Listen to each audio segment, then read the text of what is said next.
अस्सलाम वालेकुम viewers, welcome to Urdu से YouTube channel. Like the video, subscribe my channel and press the bell icon to get notified. नाम है महमूद। महमूद नाम के इंग्लिश में स्पेलिंग बनते हैं MAHMOOD।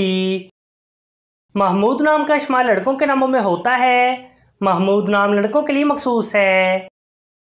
महमूद नाम का मजहब मुस्लिम है। महमूद नाम के मायने हैं काबिले तारीफ या तारीफ के लायक। महमूद नाम के इंग्लिश में 7 हरूफ हैं और ये एक लफ्ज़ है।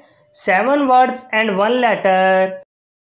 महमूद नाम के उर्दू में 5 हरूफ हैं और ये एक लफ्ज़ है। अपने नाम का मीनिंग जानने के लिए कमेंट बॉक्स में लिखिए। चैनल को सब्सक्राइब कीजिए, वीडियो को लाइक और शेयर कीजिए। Thanks for watching.